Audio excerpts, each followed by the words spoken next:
Spiritual meaning है। क्योंकि आज आपको जो चाहिए वो परमेश्वर का वर्ड है। अगर ये आपको समझ में आया, मैं आपको सच कह रहा हूं अपने एक्सपीरियंस से, एक वर्ड का भेद, एक रेमा वर्ड आपकी लाइफ, आपकी मिनिस्ट्री को सदा के लिए अगले लेवल पे लेके जा सकता है। अब यहां पे क्या बात हो रही है कि ओदनिया अपनी मर्जी से बोलता है कि मैं राजा बनूंगा, और उसने अपने आगे बाउंसर रख लिए, 50 दौड़ने वाले रथ सवार रख लिए, और वो शारीरिक रूप से अपने आप को प्रूफ करना चाहता है कि मैं राजा बनने के लिए तैयार हूं।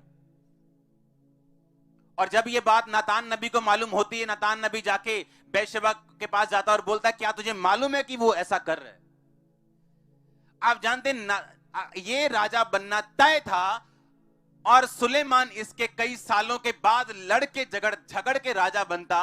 अगर दाऊद की तरह उसे छुपना और भागना पड़ता, अगर अगर अगर नातान नबी बैतशबा की जिंदगी में ना होता तो। ये नातान नबी की ब्लेसिंग थी और उसकी कवरिंग थी कि जो चीजें उसको सालों के बाद मिलनी थी वो उसको महीनों में मिली।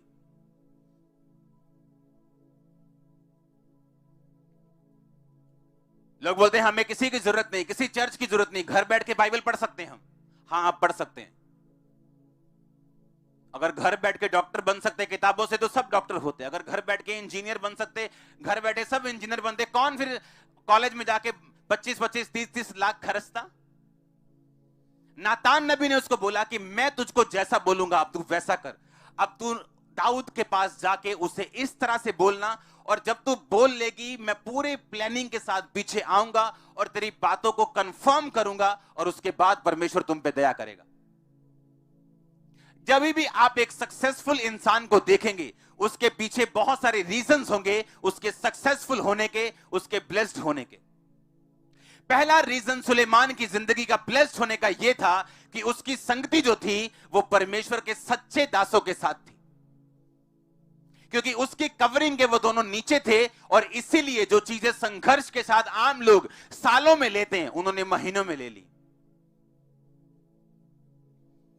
और इसीलिए जो सच्चे परमेश्वर के लोग हैं उन पे उनको क्रिटिसिज्म मिलता है, उनका विरोध होता है, उनको सताया जाता है। क्यों? क्योंकि शैतान ये चाहता है कि जब चरवाहे को मारा जाएगा तो भेड़ें अपने आप तितर बितर हो जाएंगी, क्योंकि भेड़ें खुद नहीं चल सकती, भेड़ों की आंखें धुंधली होती, वो ज्यादा आगे नहीं देख सकती, अपना बचाव नहीं कर सकती। बकरियां कर सकती हैं, भेड़ें नहीं कर सकती। और जब भी किसी अनॉइंटेड व्यक्ति के ऊपर आप अटैक देखते हो, वो उस पे नहीं, वो आप पे है। वो उसका विरोध नहीं, वो आपका विरोध है, क्योंकि शैतान आपकी ब्लेसिंग खत्म करना चाहता है। क्योंकि नबी तो ब्लेस्ड है, वो ब्लेस्ड रहेगा जहां भी रहे, लेकिन उसकी कवरिंग जो लोग हैं, इसीलिए बाइबल कहती है अपने अगुओं के लिए प्रार्थना करो, क्योंकि जब आप उनके लिए प्रार्थना करेंगे और उनको सेफ रखेंगे, आप खुद ब्लेस्ड रहेंगे। पहला रीजन जो सुलेमान की ब्लेसिंग का था वो ये था कि सुलेमान की लाइफ में कवरिंग थी, और वो कवरिंग नातान नबी था, वो परमेश्वर का दास था। हालेलुया। आप जब भी अपनी लाइफ में ब्लेस्ड होना चाहते हैं या आप शैतान से जीतना चाहते हैं, आपको स्पिरिचुअल रूल्स फॉलो करने पड़ेंगे। बोलो स्पिरिचुअल रूल्स। पौलुस ने अच्छी तरह से समझाया है कि जो तुम में जितनी मर्जी ताकत क्यों ना हो, जब मुक्केबाज मुकाबला करते हैं, आप देखते हो कई बार कम स्ट्रेंथ वाला जीत जाता है, क्योंकि स्ट्रेटजी यूज करते हैं, प्लानिंग यूज करते हैं। कम थोड़ा पतला दिखने वाला पहलवान जीत जाता है, क्योंकि रूल्स के साथ फॉलो करते हैं। ऐसे भी हैं जो महाबली हैं, अपने फील्ड के बॉक्सर, किसी ने कान काट दिया, रूल्स तोड़ दिए और डिस्क्वालीफाई हो गए। सुना है कि नहीं सुना? जब स्पिरिचुअल रूल्स आपको फॉलो करने पड़ेंगे, अगर आप खेलते हैं आपको रूल्स फॉलो करने पड़ते हैं। आप जितने मर्जी टैलेंटेड क्यों ना हो, आप अंपायर को गाली नहीं निकाल सकते। उसी तरह से अगर आत्मा में आपको जीतना है, स्पिरिचुअल रूल्स हैं जो आपको फॉलो करने हैं। अगर आप उन रूल्स को दरकिनार करते हैं और साइड पे रखते हैं, आप अपनी शताब्दी ट्रेन को छोड़ के पैसेंजर ट्रेन में बैठ जाओगे, फिर खुद अपनी मर्जी से, और वो आपको गांव-गांव लेके जाएगी, जिससे आपको कोई मतलब नहीं, पर आप हर चीज का टेस्ट करोगे। Slow life, slow progress, everything slow slow slow, क्योंकि कवरिंग से आप बाहर हो चुके हैं। मैं अपनी वाइफ से बात कर रहा होता, मैंने कहा ये व्यक्ति जो मुझसे मिलके जा रहा है, तो देख ध्यान से, ये इतना अनॉइंटेड और इतना टैलेंटेड नहीं, पर चर्च कितनी, 3000 4000, और मैं देखता हूं कि ये दूसरा वाला देख, इसमें इसको सब पता है पर सक्सेसफुल नहीं, क्योंकि आप स्पिरिचुअल रूल्स को आप साइड पे नहीं रख सकते।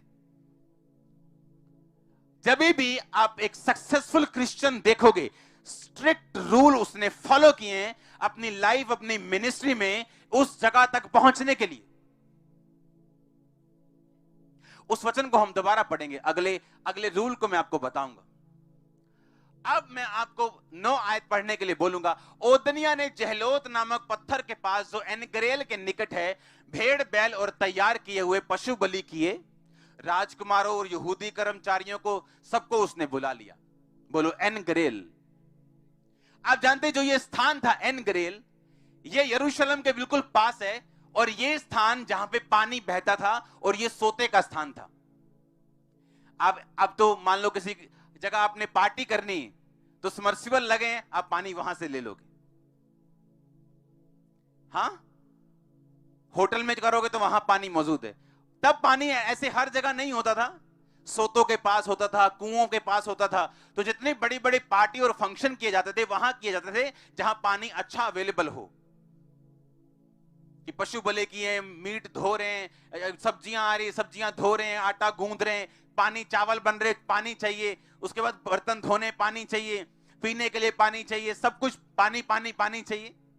एनगरेल एक सोता था, और तब सोते के पास उसने बुला के लोगों को एक विजन दिया, और उन्हें खाने पीने का विजन दिया, और रिलैक्स रहने का विजन दिया, और उनको रिलैक्स करने के लिए और उसका पीछा करने के लिए इनडायरेक्ट उसको इनविटेशन दिया। और जब मैं ये पढ़ रहा था कल, तो मैंने ध्यान से पढ़ा, मैंने कहा ये एनगरेल क्या है, क्यों उसने एनगरेल के पास उसको बुलाया। और मैंने इसकी जब स्टडी की और पता लगा, एनगरेल जो है ये एक सोता है, ये एक पानी का सोता था जिसके पास उसने बुलाया। और दाऊद, जिसने सारी उम्र इतनी लड़ाइयां लड़ी थी और एक भी लड़ाई वो हारा नहीं था, उसको लड़ाई के सारे स्पिरिचुअल रूल्स मालूम थे। हालेलुया। मैं आपको खुल के नहीं बताऊंगा, एक टेस्टिमनी दूंगा। एक व्यक्ति, मैं उसको गाइड कर रहा हूं, मैंने कहा तूने ऐसा करना है, और उसने वैसा किया, और उसकी लाइफ में ब्लेसिंग्स आनी शुरू हुई, और उसके फैमिली में ब्लेसिंग शुरू हुई। एक समय में मैंने उसे छोड़ दिया, क्योंकि वो अनाज्ञाकारिता में था, झूठ बोल रहा था। अब उसने वो सेम फार्मूला जो मैंने उसको साल पहले बताया था, उसने वही यूज किया, वो उस पे उल्टा पड़ के। उसको ये मालूम नहीं था कि दाऊद को परमेश्वर ने कहा था आगे से जाना। अगली लड़ाई में परमेश्वर कहता अब आगे से, अब घूम के जाना। तीसरी में परमेश्वर कहता नहीं अब घूम के मत जाना, अब तितर बितर होके जाना। चौथी में परमेश्वर कहता नहीं अब तितर बितर मत होके जाना, बिल्कुल पीछे से जाना। क्योंकि परमेश्वर के साथ आपका पिछले संडे का रिश्ता कैसा है, इस पे कोई फक्र नहीं करना। आज कैसे हैं आप पिछले संडे अच्छे थे तो खुदा आपको गाइड कर रहा था, आपने खुदा से हट गए, आप सोच रहे वही फार्मूला फिर लगाएंगे, उल्टा पड़ जाएगा। अब हुआ क्या, अब हम पढ़ेंगे इसकी अगली आयत को, इससे आगे। अब इससे आगे, अब राजा ने कहा, कौन से राजा ने, दाऊद राजा ने, उसने कहा अपने प्रभु के कर्मचारियों को साथ लेकर मेरे पुत्र सुलेमान को मेरे निज खच्चर पर चढ़ाओ और गिहोन को ले जाओ। कहां ले जाओ? और जब आप गिहोन के बारे में स्टडी करते हैं तो यह भी एक सोता था। दाऊद को एक चीज पक्की तरह से मालूम थी कि उस व्यक्ति को जो सोते के पास खड़ा है उसको डिफीट कैसे करना है, उसको हराना कैसे। क्योंकि दाऊद एक्सपीरियंस था, खुदा की आत्मा के साथ भरा हुआ था, कोई भी डिसीजन खुदा की आत्मा के बगैर उसका नहीं था। अब इसने कहा कि तुम ऐसा करो, इसको गिहोन में लेके जाओ। गिहोन से अच्छे प्लेसेस राजा को मालूम थे, लेकिन उसने कहा नहीं, अगर वो सोते के पास मुझसे लड़ रहे हैं तो मैं इसको भी सोते के पास लेके जाऊंगा। वीडियो को अपने दोस्तों के साथ जरूर शेयर कीजिएगा और इस वीडियो में कमेंट करके हमें लाजमी तौर पर बताइएगा कि आने वाले वक्त में आप किस तरह की वीडियोस देखना पसंद करते हैं।